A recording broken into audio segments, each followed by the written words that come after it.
sahabat saling membantu. Sekarang tidak tahu diri dan ini balasannya. Aku, Rini, seorang staf biasa di sebuah perusahaan. Hidupku sederhana. Aku bekerja keras untuk memenuhi kebutuhan hidup dan selalu berusaha menjaga hubungan baik dengan rekan kerja. Sejak lama, aku bersahabat dengan dia, teman dekat yang selalu ada dalam setiap suka dan duka. Dia selalu menjadi sosok yang ceria, penuh semangat, dan selalu bisa menghiburku saat aku merasa tertekan. Kami berbagi banyak kenangan bersama, mulai dari belajar bersama di universitas, hingga berjuang bersama merintis karir di tempat kerja yang sama. Dia bukan hanya sahabat, tetapi juga seperti saudara bagiku. Kami saling mendukung, terutama saat dia merasa kesulitan mencari pekerjaan. Saat itu, aku mendengar kabar bahwa kantor tempatku bekerja membutuhkan karyawan baru. Tanpa pikir panjang, aku memberitahunya. Dia sangat antusias mendengar kabar itu, dan aku merasa lega bisa membantunya menemukan peluang yang bisa mengubah hidupnya. Seperti yang kuharapkan, dia memutuskan untuk melamar pekerjaan itu. Aku membantu dengan segala proses administrasi, mengirimkan surat lamaran, memberi saran tentang persiapan wawancara, bahkan menyemangatinya saat dia merasa ragu. Aku tahu betul bagaimana rasanya berjuang sendirian, dan aku ingin sekali melihat sahabatku mendapatkan kesempatan yang lebih baik. Beberapa minggu berlalu, dan kabar baik akhirnya datang. Dia diterima di perusahaan ini. Rasanya seperti sebuah kemenangan bagi kami berdua, karena aku tahu betapa kerasnya dia berusaha. Setelah dia bergabung dengan perusahaan, kami merasa hubungan kami semakin erat. Kami bisa berbicara lebih banyak tentang pekerjaan, berbagi pengalaman, dan menikmati waktu luang bersama. Kami juga sering makan siang bersama, mengobrol tentang segala hal, mulai dari pekerjaan hingga masalah pribadi. Di awal-awal, semuanya terasa sempurna. Aku merasa bangga bisa membantu sahabatku dan berharap kami bisa terus bekerja bersama dan mencapai impian kami. Tapi, meskipun semuanya tampak baik-baik saja, aku mulai merasakan adanya perubahan. Perubahan yang aku coba untuk abaikan, tapi semakin lama semakin jelas.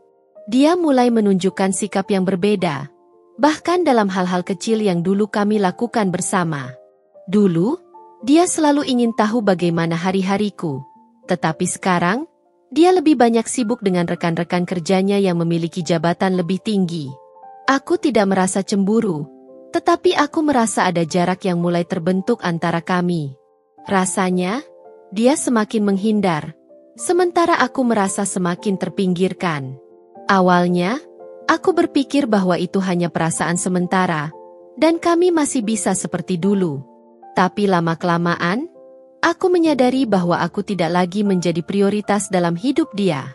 Aku tidak tahu apakah perubahan itu terjadi karena kesuksesan yang dia raih atau karena pengaruh orang-orang di sekitarnya, tapi yang aku tahu adalah bahwa aku merasa semakin jauh darinya. Dia yang dulu selalu setia mendengarkan ceritaku, kini jarang sekali meluangkan waktu untuk berbicara denganku. Aku tidak ingin berpikir buruk tentang sahabatku, tetapi aku juga tidak bisa menutup mata terhadap kenyataan.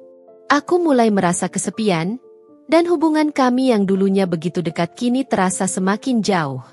Aku pun merasa bingung, apakah aku terlalu memikirkannya, ataukah memang ada yang berubah dalam dirinya? Aku ingin berbicara tentang perasaanku, tapi aku takut bahwa itu hanya akan membuat segalanya semakin buruk.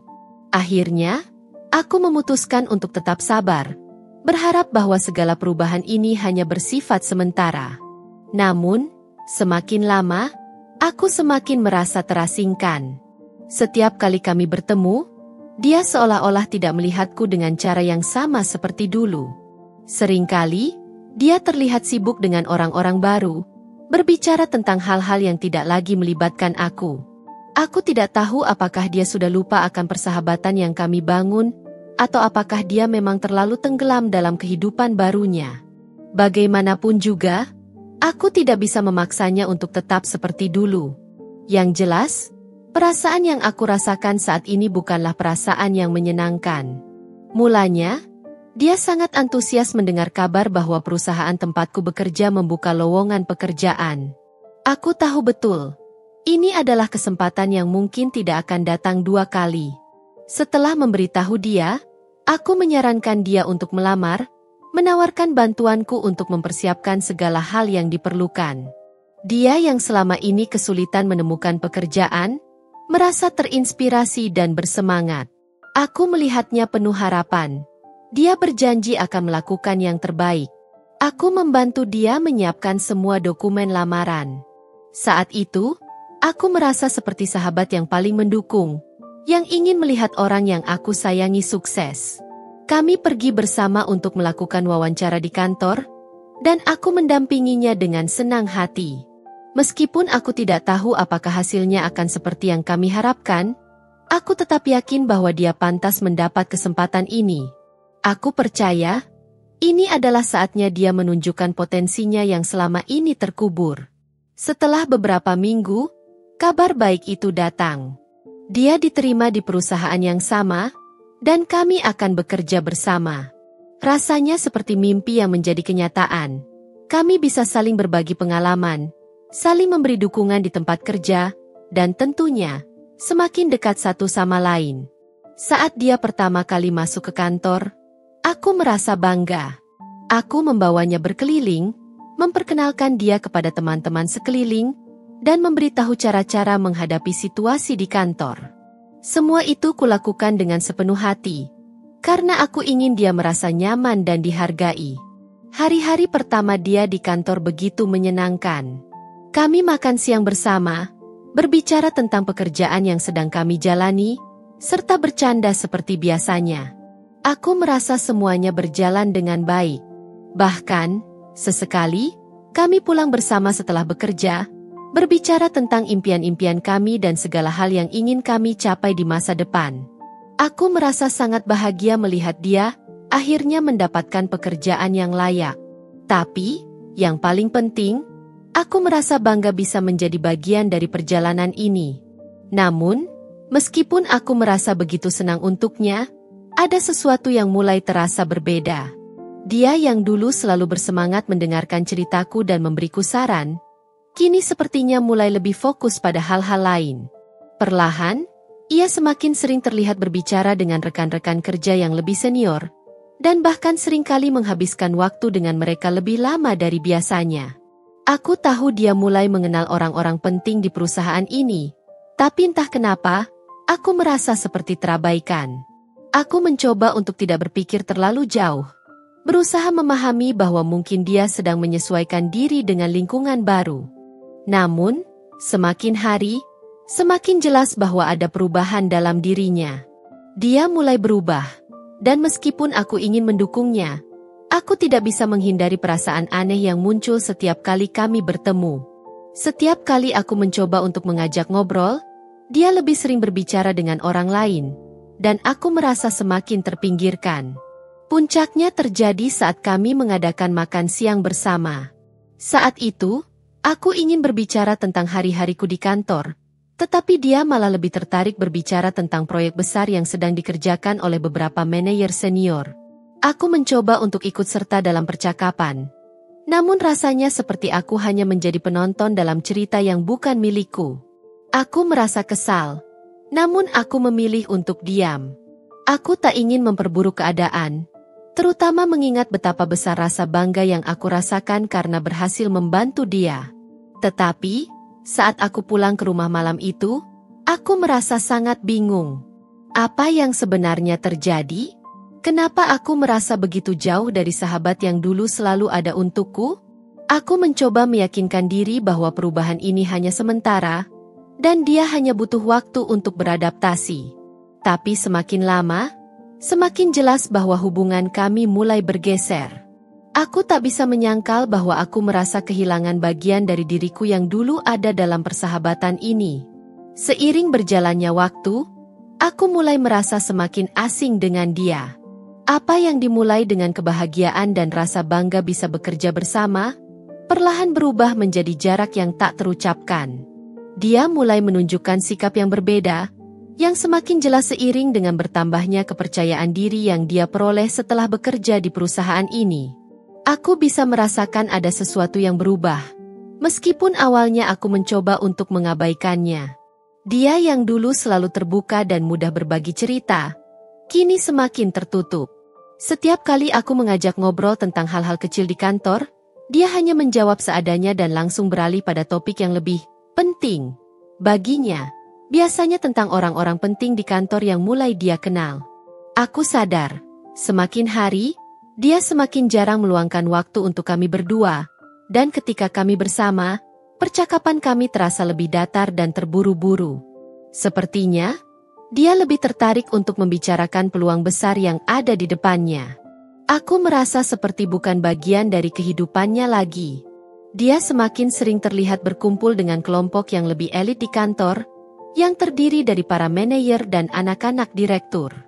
Mereka terlihat lebih menonjol di setiap acara kantor, makan malam bersama, rapat besar, atau bahkan kegiatan-kegiatan informal. Aku mencoba untuk tidak terlalu merasa cemburu atau tersinggung, karena aku tahu dia berusaha memanfaatkan kesempatan ini untuk maju. Namun, yang membuatku merasa tak nyaman adalah sikapnya yang semakin menjauh dari aku. Dulu, kami selalu bisa tertawa bersama, berbagi cerita tentang kehidupan pribadi, dan mendukung satu sama lain. Tapi sekarang, sepertinya aku hanya menjadi bagian dari masa lalu yang tak lagi relevan dalam hidupnya. Pernah suatu kali, saat kami pulang dari kantor bersama, aku mencoba untuk mengajak dia berbicara tentang pekerjaannya. Aku penasaran dengan bagaimana dia merasa di tengah-tengah rekan-rekannya yang baru dan lebih berpengaruh.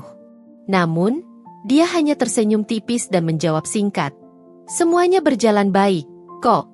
Banyak hal yang harus dikerjakan, tapi aku merasa lebih baik di sini. Kemudian, dia langsung melanjutkan dengan cerita tentang seorang manajer baru yang ternyata anak dari direktur utama perusahaan. Aku mendengarkan, tapi di dalam hati aku merasa semakin terpinggirkan. Aku mulai berpikir, apakah dia merasa lebih baik dengan mereka daripada dengan aku? Akankah persahabatan ini menjadi hal yang kurang berarti baginya, hanya karena dia semakin mendekati mereka yang lebih berkuasa? Malam itu, aku tidur dengan perasaan campur aduk. Seharian di kantor, aku merasa terabaikan oleh dia, dan seakan-akan aku hanya sekadar rekan kerja biasa baginya. Saat kami masih dalam tahap awal bekerja bersama, aku merasa sangat dibutuhkan. Namun sekarang, sepertinya aku hanya ada sebagai latar belakang dalam kehidupan dia yang semakin penuh dengan keistimewaan dan peluang. Setiap kali aku melihat dia berbicara dengan manajer atau anggota keluarga direktur, aku merasa semakin kecil. Di sisi lain, aku juga tahu bahwa dia tidak bermaksud buruk. Ini mungkin bagian dari perjalanannya, perjalanan yang tidak bisa aku ikuti karena aku tidak berada di posisi yang sama dengannya. Aku mencoba untuk tetap positif dan tidak terlalu menaruh harapan yang berlebihan pada persahabatan kami. Tapi semakin hari, aku merasa semakin kesulitan untuk menerima kenyataan bahwa hubungan kami tak lagi seperti dulu. Dia yang dulu selalu menghargai waktu bersama, kini lebih sering pergi tanpa memberitahuku terlebih dahulu. Ketika aku mencoba untuk menghubunginya untuk makan siang bersama atau sekadar berbicara, dia selalu punya alasan untuk tidak bisa. Ada satu kesempatan, ketika aku memberitahunya bahwa aku merasa sedikit terisolasi di kantor, dan betapa aku rindu dengan kebersamaan kami yang dulu. Dia hanya mengangguk dan tersenyum, kemudian bergegas pergi untuk bertemu dengan rekan-rekan baru yang tampaknya lebih penting. Aku merasa bingung dan sedikit terluka. Apa yang terjadi dengan sahabatku yang dulu begitu peduli padaku? Aku tahu hidup kami berbeda sekarang. Tetapi kenapa harus ada jarak seperti ini? Aku hanya berharap bahwa dia bisa melihat bahwa persahabatan kami lebih penting daripada sekadar pencapaian atau status yang dia peroleh.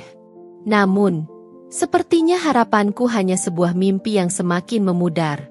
Dalam keheningan malam itu, aku merenung panjang. Mungkin aku harus lebih sabar.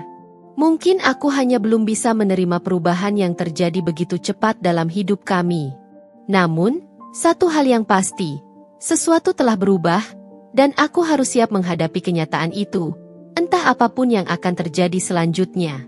Dia mulai mencuri perhatian lebih dari sekadar rekan kerja biasa. Wajahnya yang cantik, ditambah dengan pesonanya yang alami, membuatnya semakin menonjol. Dia tidak lagi hanya dikenal sebagai karyawan biasa, tetapi juga sebagai seseorang yang memiliki daya tarik luar biasa, terutama bagi para lelaki di kantor. Tidak butuh waktu lama bagi dia untuk menarik perhatian anak direktur, Dava. Mereka mulai menghabiskan lebih banyak waktu bersama, dan aku bisa melihat betapa berubahnya dia sejak hubungan mereka berkembang. Dava adalah sosok yang selalu dihormati dan dihargai di perusahaan. Dengan latar belakang keluarganya yang kuat dan posisi strategisnya di perusahaan, dia adalah figur yang banyak diidam-idamkan. Aku tak menyangka bahwa dia, yang dulu biasa-biasa saja, kini bisa memanfaatkan peluang besar ini. Seiring berjalannya waktu, hubungan mereka semakin jelas, dan semakin mencolok di kantor. Tidak hanya di luar jam kerja, namun mereka juga sering terlihat bersama dalam berbagai acara perusahaan. Entah itu makan malam bersama para eksekutif, pertemuan resmi, atau acara kantor lainnya, dia selalu berada di dekat Dava. Aku tidak bisa memungkiri bahwa melihat perubahan ini membuat hatiku sedikit cemas. Aku tahu, dia adalah sahabatku.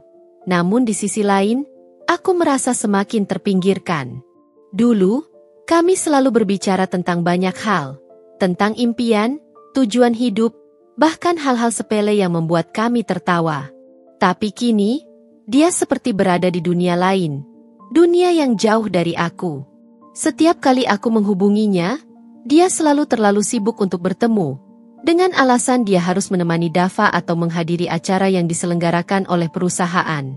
Keberuntungan dia tampak semakin jelas. Tidak hanya hubungannya dengan Dava yang semakin serius, tetapi juga perubahan yang datang bersamanya. Dia mulai mendapatkan fasilitas-fasilitas yang sebelumnya tak pernah dia bayangkan. Mobil baru yang mewah, pakaian branded, dan bahkan apartemen mewah di pusat kota. Aku merasa seperti sebuah perbandingan yang jelas antara kami. Dulu, kami berdua memiliki impian yang sederhana, tetapi sekarang, impian dia tampaknya telah berubah menjadi sesuatu yang lebih materialistis dan berorientasi pada kekayaan.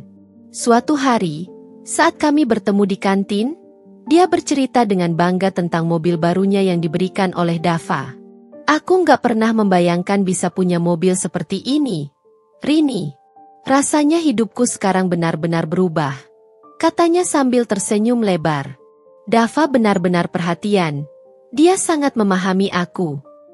Aku hanya bisa tersenyum kaku, berusaha untuk tidak menunjukkan rasa cemburu yang mulai menguasai diriku.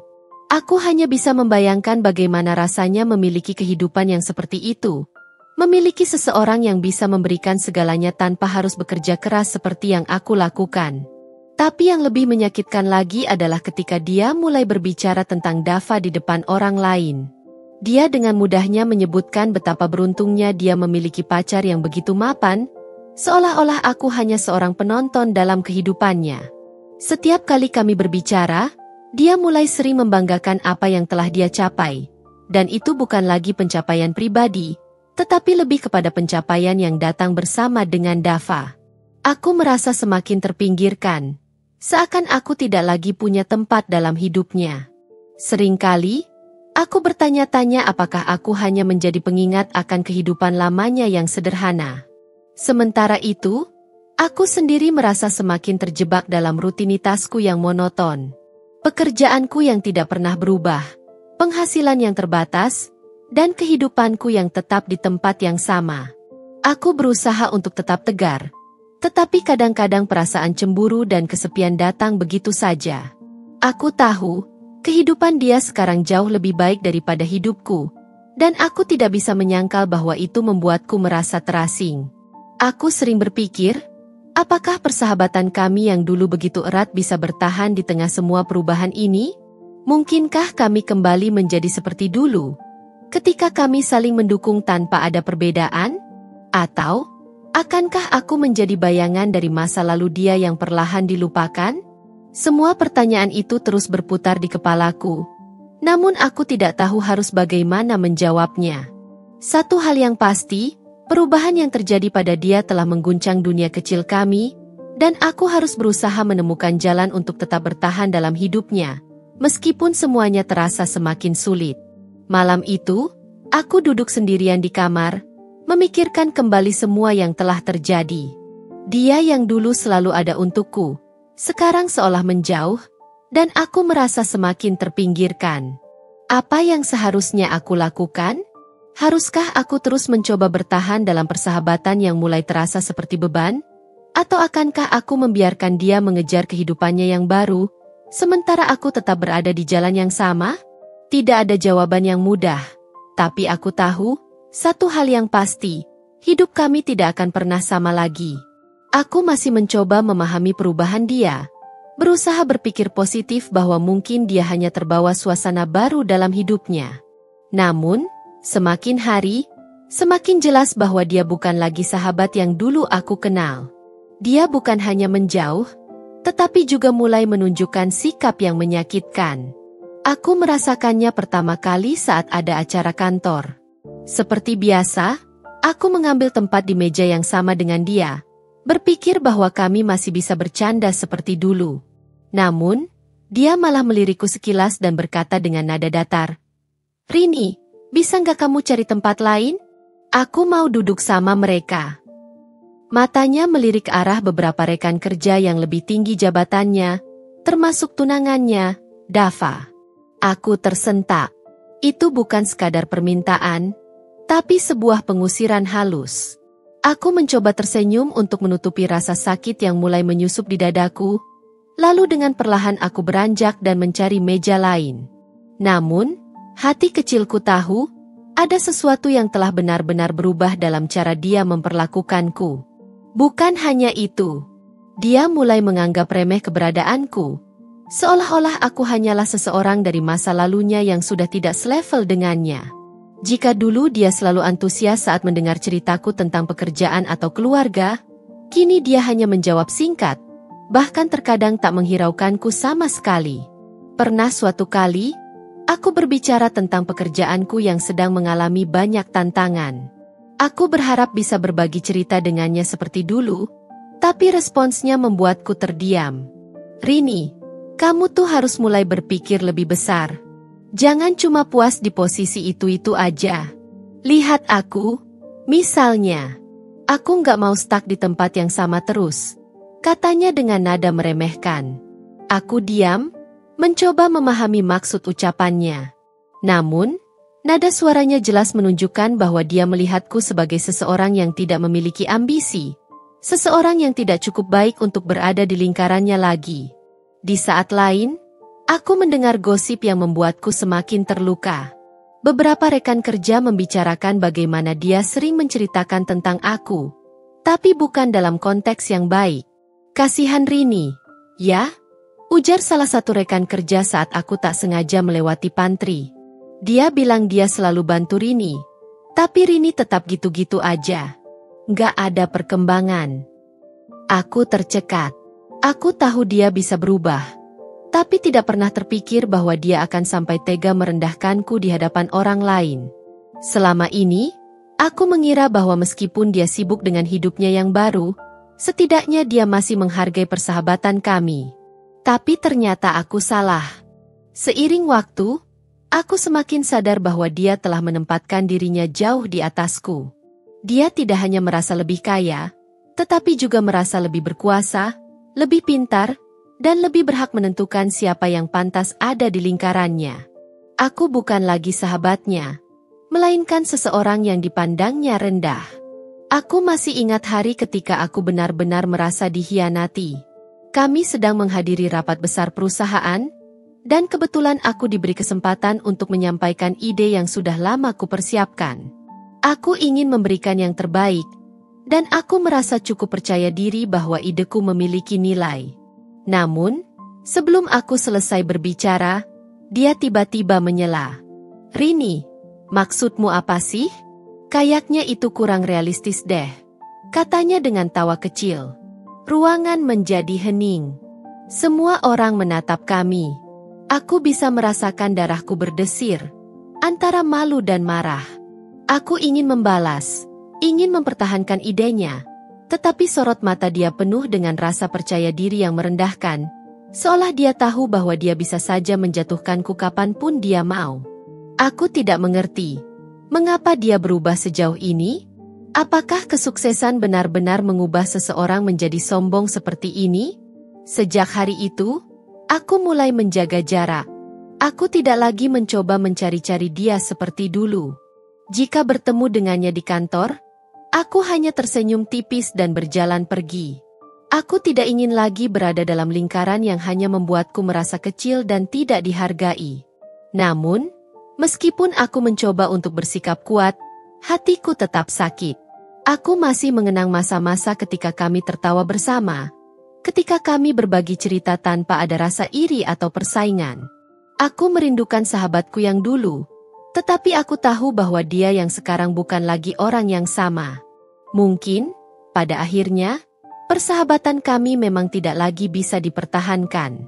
Hari itu, aku baru saja pulang kerja ketika ponselku berdering. Aku melihat nama ibu muncul di layar. Aku mengangkatnya dengan senyum, tak menyangka bahwa suara yang kudengar dari seberang begitu panik dan penuh kecemasan. "Rini, ayah kecelakaan." Suara ibu terdengar bergetar. Dunia seketika berputar. Aku nyaris menjatuhkan ponsel dari tanganku. "Apa? Kecelakaan di mana, Bu?" Tanyaku cepat, suaraku bergetar. "Di jalan dekat pasar, dia ditabrak motor saat menyeberang. Sekarang ada di rumah sakit." Suara ibu terdengar hampir menangis.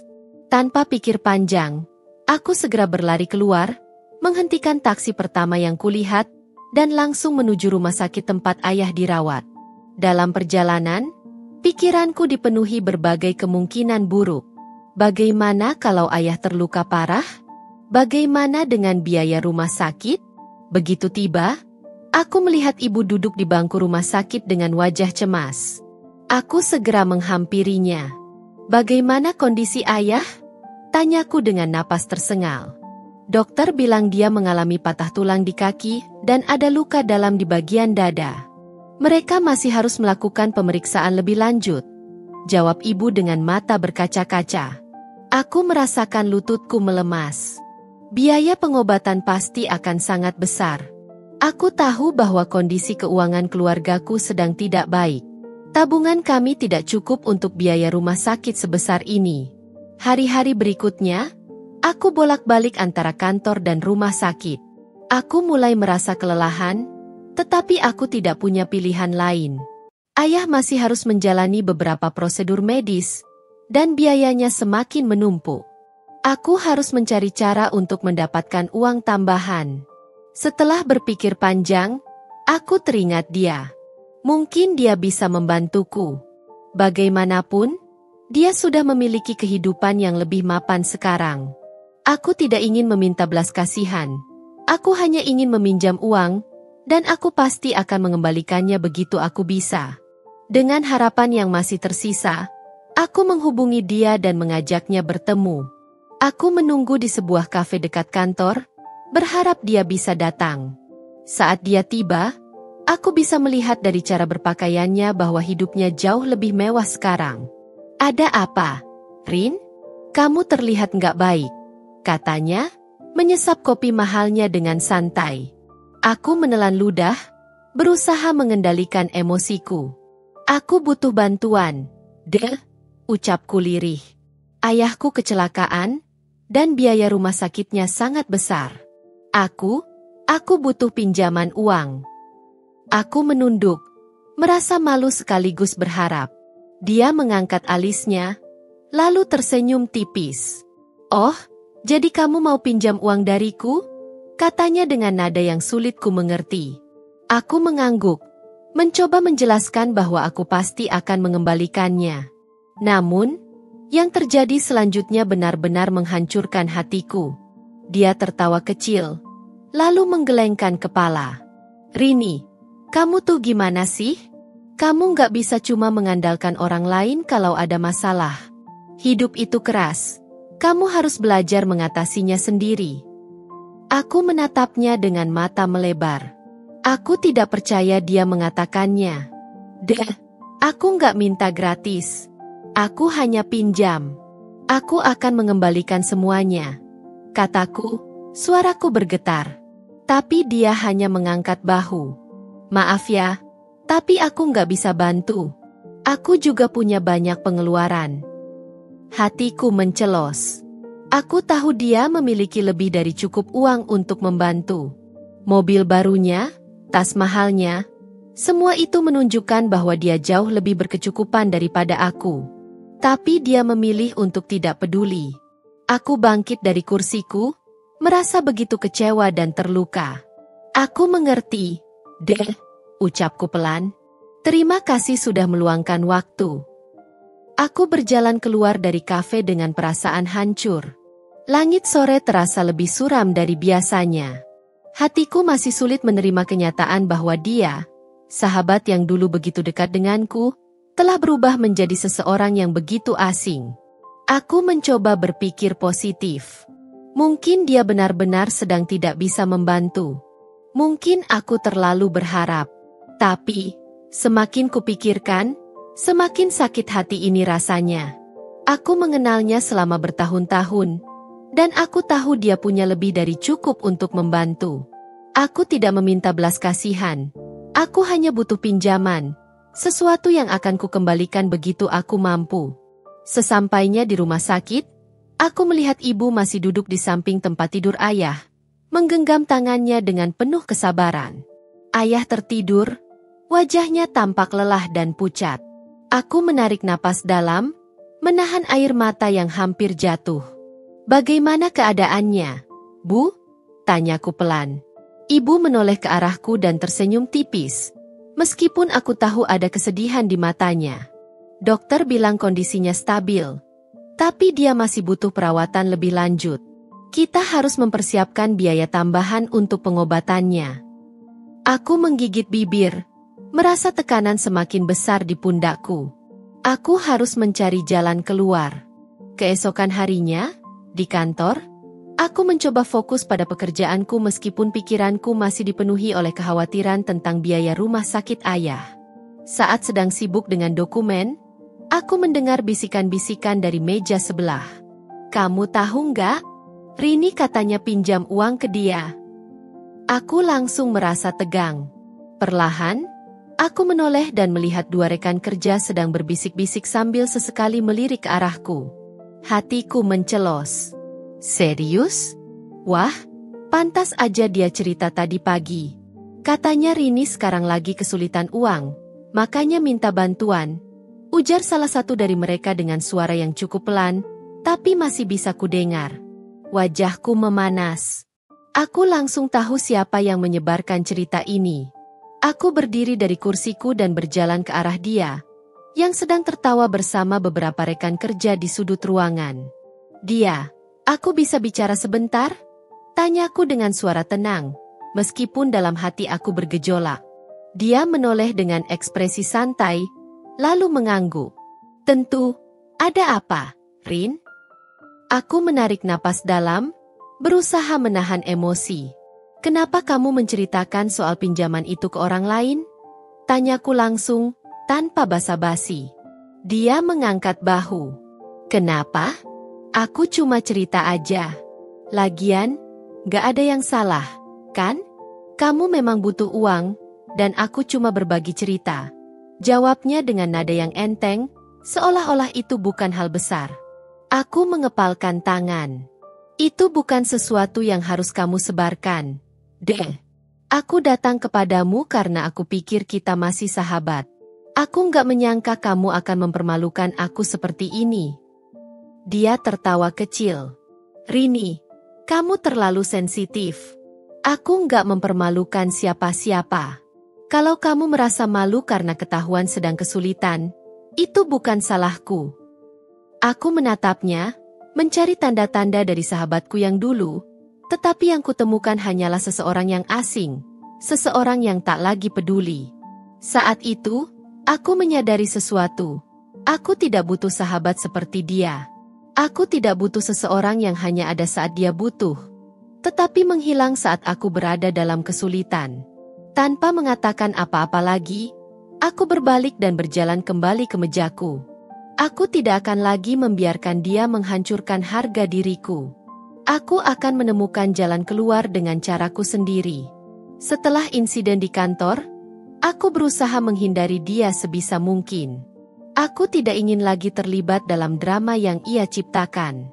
Namun, semakin aku menjauh, semakin ia terlihat menikmati peran barunya sebagai seseorang yang berkuasa di lingkaran pertemanan kantor.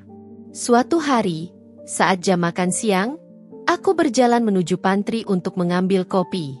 Dari kejauhan, aku bisa mendengar suara tawa keras. Saat aku masuk, aku melihat dia sedang dikelilingi beberapa rekan kerja, bercakap-cakap dengan nada yang mencolok. Aku nggak habis pikir, sih, ada aja orang yang nggak tahu diri, tiba-tiba datang minta bantuan kayak aku ini bang. Ucap dia dengan nada mencemooh. Aku tahu dia sedang membicarakanku. Rasanya seperti tamparan di wajah. Salah satu teman kerja tertawa kecil. Maksudmu siapa? Tanyanya dengan nada pura-pura polos. Dia tersenyum sinis. Ya, siapa lagi? Orang yang merasa dirinya dekat sama aku, padahal aku sudah jauh di atas levelnya. Tawa pun meledak di ruangan itu. Aku berdiri diam di ambang pintu, menahan perasaan sakit yang berkecamuk di dalam dada. Aku tahu dia sudah berubah, tetapi aku tidak menyangka ia akan sejauh ini. Aku menarik napas dalam, mencoba menenangkan diriku. Aku tak ingin terjebak dalam emosi yang bisa membuatku kehilangan kendali. Namun, sebelum aku bisa pergi, salah satu dari mereka menyadari keberadaanku. Rini, kamu dari tadi di situ? Tanya salah satu rekan kerja. Suaranya penuh kepura-puraan. Dia menoleh, dan untuk sesaat, ada sedikit keterkejutan di wajahnya. Namun, dengan cepat ia memasang ekspresi angkuh. Oh, hai, Rini, katanya, seolah-olah tidak ada yang terjadi. Kita lagi ngobrol-ngobrol santai. Kamu nggak keberatan, kan? Aku menatapnya dalam-dalam. Aku bisa saja membalasnya dengan kata-kata pedas, membongkar semua yang pernah ia lakukan. Tetapi aku tahu itu hanya akan membuatku terjebak dalam permainan yang ia ciptakan. Tentu saja tidak, jawabku dengan suara datar. Nikmati saja obrolan kalian. Aku berbalik dan pergi, tetapi dalam hati, aku bersumpah tidak akan lagi membiarkan dia menginjak-injak harga diriku. Aku tahu bahwa suatu saat, semua yang ia banggakan bisa runtuh dalam sekejap, dan aku ingin berada di sana untuk melihatnya terjadi.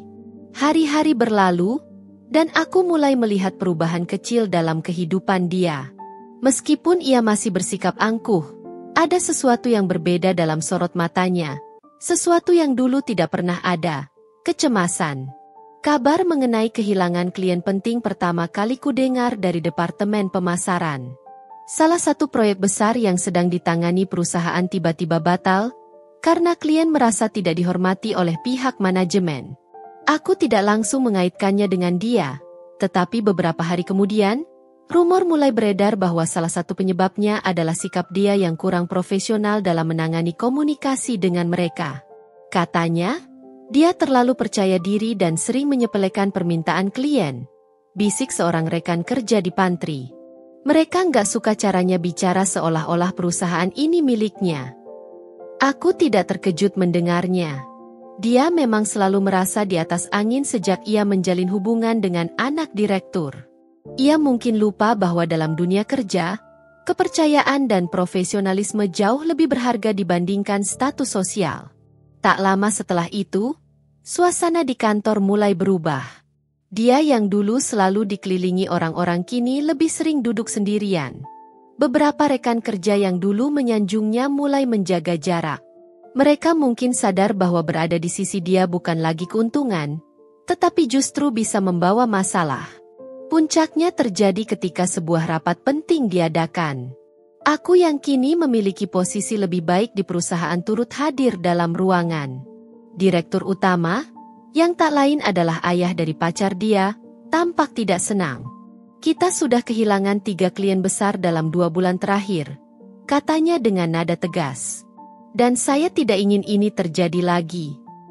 Tatapan semua orang tertuju pada satu sosok. Dia.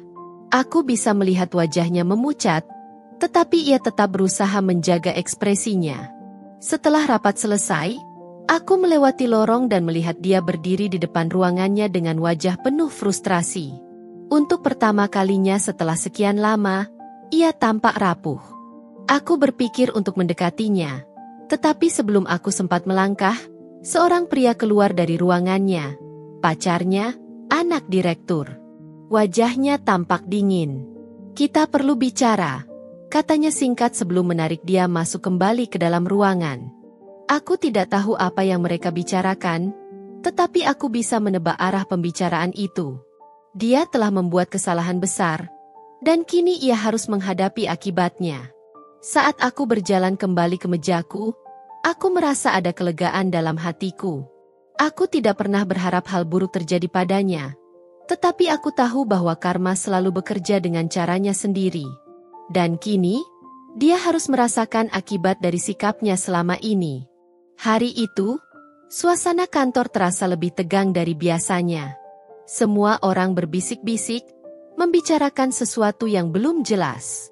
Aku duduk di mejaku, mencoba fokus pada pekerjaanku, tetapi tidak bisa mengabaikan tatapan penuh rasa ingin tahu dari beberapa rekan kerja yang sesekali melirik ke arah ruangan direktur. Tak lama kemudian, seorang rekan kerja mendekat dan berbisik. "Rini, kamu sudah dengar? Dia dipanggil ke ruangan direktur sejak pagi, dan belum keluar sampai sekarang." Aku terkejut, tapi tidak ingin langsung menyimpulkan apapun.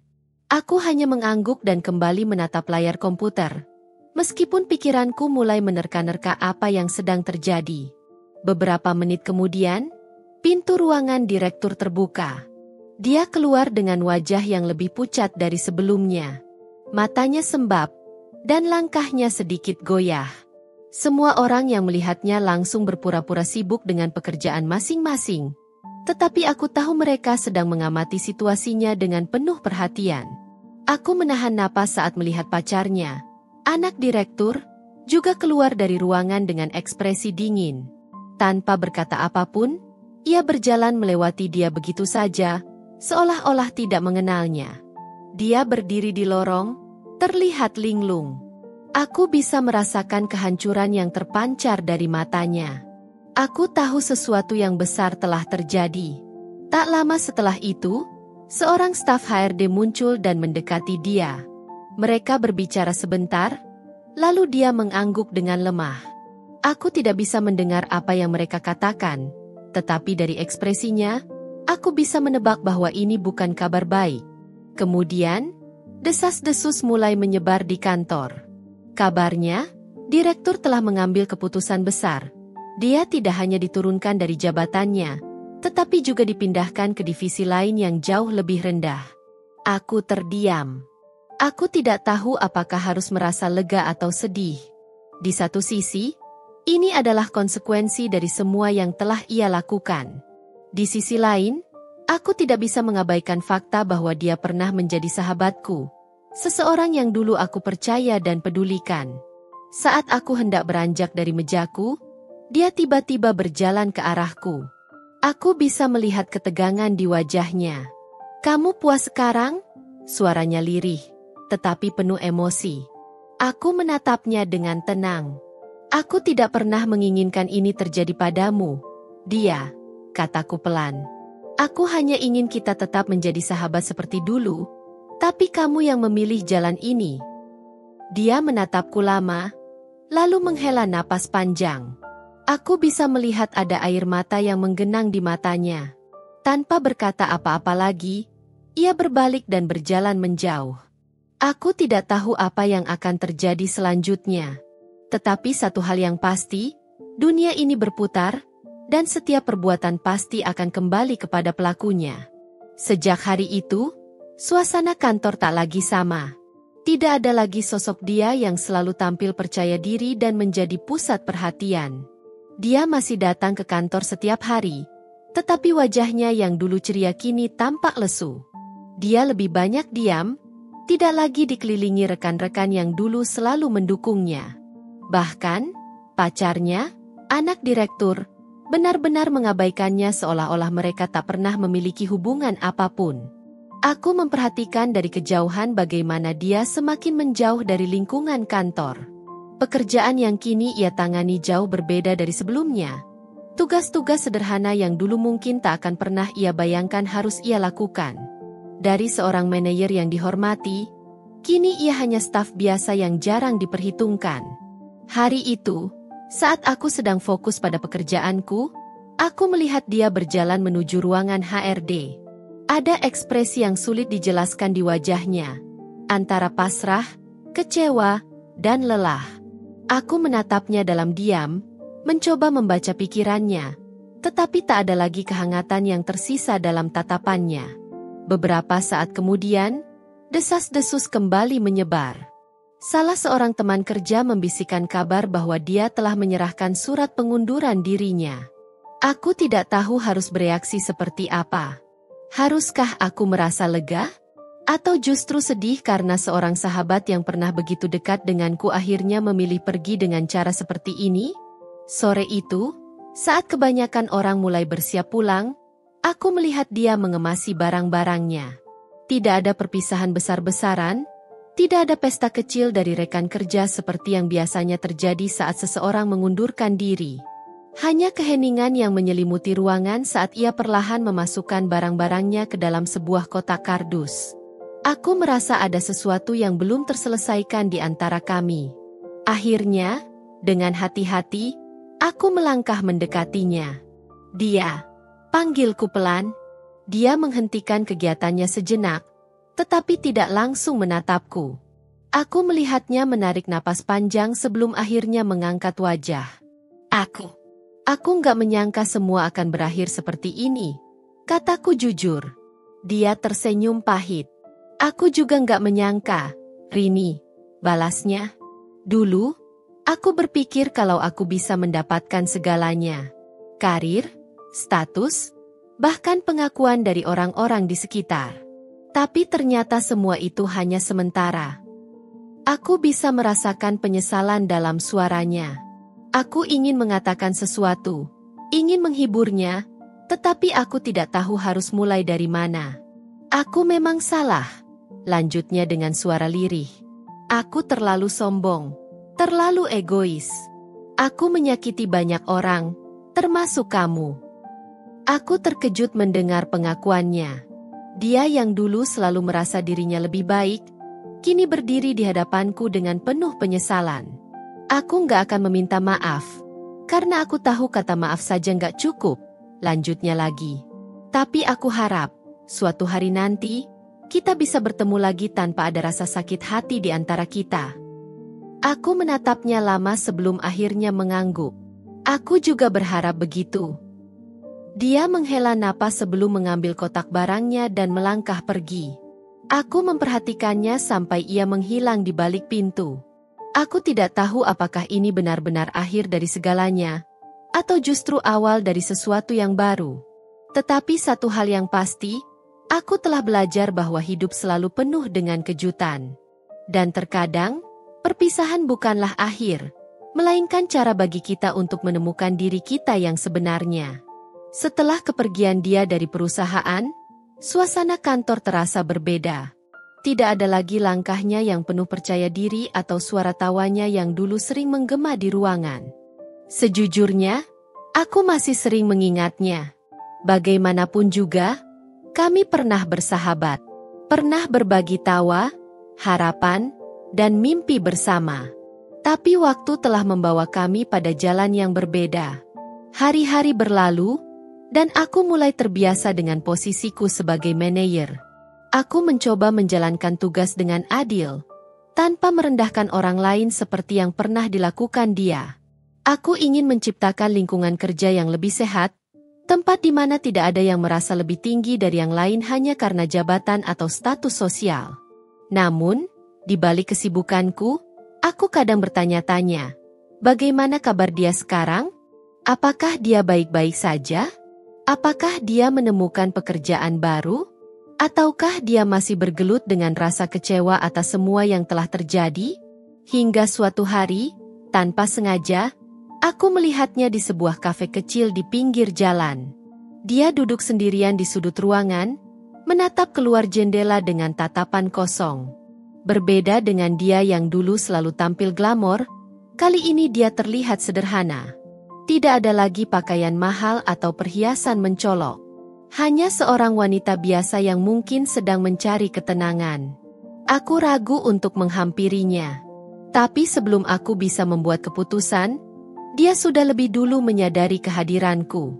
Mata kami bertemu, dan untuk beberapa detik, hanya ada keheningan di antara kami. Lalu, sesuatu yang tak terduga terjadi. Dia tersenyum. Bukan senyuman sinis atau penuh kesombongan seperti dulu, melainkan senyuman yang tulus, penuh kelegaan. Aku membalasnya dengan anggukan kecil sebelum akhirnya melangkah pergi. Aku tidak tahu apakah kami akan kembali berteman seperti dulu. Tapi yang aku tahu, aku telah belajar sesuatu dari semua ini. Hidup memang penuh lika-liku, dan tidak ada yang benar-benar bisa kita prediksi. Mungkin, perpisahan ini adalah jalan terbaik bagi kami berdua. Dan mungkin, di masa depan, jika takdir mempertemukan kami lagi, kami bisa saling menyapa tanpa rasa sakit di hati. Karena pada akhirnya, hidup bukan tentang siapa yang menang atau kalah. Tetapi tentang bagaimana kita belajar dari kesalahan dan tumbuh menjadi pribadi yang lebih baik.